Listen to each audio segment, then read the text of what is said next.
Assalamualaikum warahmatullahi wabarakatuh. Perkenalkan, nama saya Edwaldi. Di sini saya akan membahas tentang pengamatan lingkungan eksternal. Yang dimaksud lingkungan eksternal di sini merupakan unsur-unsur eksternal institusi yang secara mayoritas institusi tidak mampu mengendalikan dengan baik, seperti lingkungan yang ada di luar organisasi akan berpengaruh dalam membantu kebijakan-kebijakan strategis.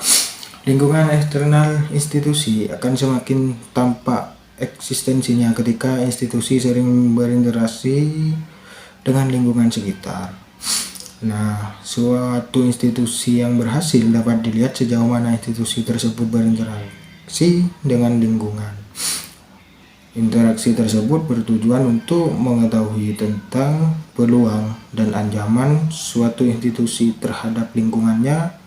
Institusi dalam mengamati lingkungan ekstern menjadi sangat urgent untuk dilakukan karena ada beberapa hal yang menjadi pengaruh keberhasilan suatu institusi dalam mencapai targetnya. Yang pertama yaitu faktor yang mempengaruhi terhadap pencapaian target institusi tidak selalu stagnan sesuai dengan kondisi, tantangan zaman, dan kemajuan teknologi. 2. Lingkungan eksternal institusi mempunyai pengaruh yang bermacam-macam. Terus yang ketiga, karena ada beberapa unsur tertentu yang tidak bisa ditebak dan dihitung seperti bagaimanapun institusi tersebut cermat dalam menganalisis kemungkinan-kemungkinan yang akan ditemukan. Yang keempat, mayoritas institusi tidak mampu mengendalikan lingkungan. Jadi, lingkungan eksternal institusi di sini merupakan unsur-unsur yang mempunyai pengaruh kepada keberhasilan institusi dalam mencapai targetnya. Eksternal institusi ada yang mempunyai pengaruh signifikan dalam institusi berpengaruh. Yang pertama, lingkungan eksternal institusi yang bersifat umum, dan yang kedua, lingkungan internal institusi yang bersifat khusus. Yang bersifat maksudnya suatu lingkungan yang menyebabkan institusi dapat berkompetensi dengan institusi lainnya.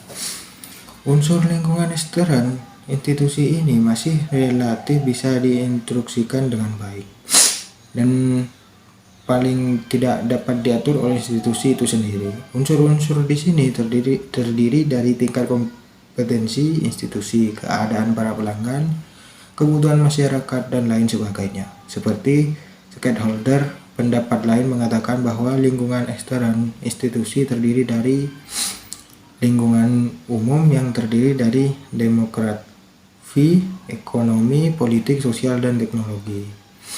Nah, lingkungan eksternal institusi di sini mempunyai dua tingkat. Di tingkat yang pertama di sini lingkungan eksternal institusi di tingkat mikro, di mana di tingkat mikro di sini seperti kompetitor dalam institusi, pelanggan yang membutuhkan pelayanan dan media massa. Dan di tingkat lingkungan yang kedua yaitu lingkungan di tingkat makro, di mana seperti ekonomi, teknologi, politik, dan semua hal yang bersifat internasional. Pengamatan lingkungan eksternal di sini dapat dibagi menjadi beberapa kelompok. Yang pertama, task environment, yaitu kondisi lingkungan yang dapat berpengaruh terhadap eksistensi institusi dalam pelaksanaan tugas, seperti customer dan stakeholder. Yang kedua, societal environment, yaitu perubahan situasi lingkungan masyarakat yang terdiri dari komponen-komponen yang sangat urgent, seperti ekonomi, teknologi, sosiokultural, political, law, living, environment, ekologi, dan geografi. Yang ketiga, economic environment, yaitu lingkungan ekonomi nasional yang rawan dihadapi oleh mayoritas institusi ketika keadaan ekonomi menghambat terhadap institusi. Keadaan ini biasanya sulit dikendalikan oleh institusi seperti masalah keuangan negara, tingkat inflasi, suku bunga, dan lain sebagainya. Dan yang ketiga, technological environment, yaitu suatu keadaan lingkungan yang berhubungan dengan kemajuan teknologi yang sangat tepat pada revolusi industri 4.0. Saat ini yang mengharuskan institusi untuk merespon dengan baik terhadap kemajuan teknologi tersebut supaya institusi dapat melaksanakan pencapaian target dengan efektivitas yang efisiensi.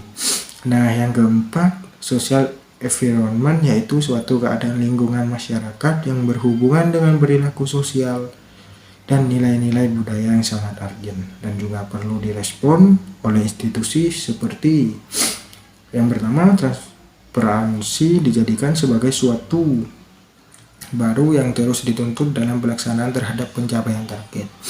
Yang kedua, memperhatikan masukan dari customer.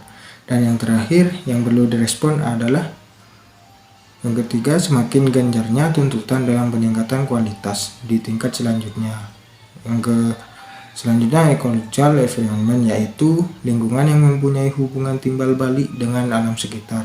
Dan di tingkat keenam, political environment, yaitu keadaan lingkungan yang berhubungan dengan keputusan-keputusan yang dikeluarkan oleh pemerintah yang berhubungan dengan institusinya, baik secara langsung maupun tidak langsung di tingkat. Yang ketujuh, security environment, yaitu suatu situasi keamanan lingkungan. Keamanan di sini merupakan salah satu aspek urgent yang perlu dapat diperhatikan agar kegiatan dalam pencapaian target dapat dilaksanakan dengan baik. Lingkungan keamanan ini juga dapat berimplikasi terhadap eksistensi suatu institusi, terutama yang mempunyai hubungan dengan kepuasan customer. Nah, dalam analisis lingkungan eksternal institusi ada beberapa kegiatan yang dapat dilakukan seperti A. Mengamati lingkungan sekitar institusi yang terdiri dari kondisi sosial dan kultural, politik, hukum, ekonomi, demokratif, serta kompetitor.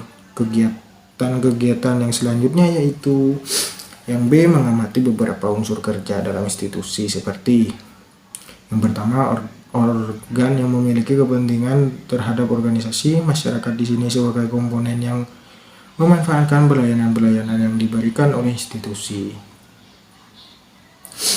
Baik, mungkin sekian penjelasan dari saya, kurang lebihnya mohon maaf. Wassalamualaikum warahmatullahi wabarakatuh.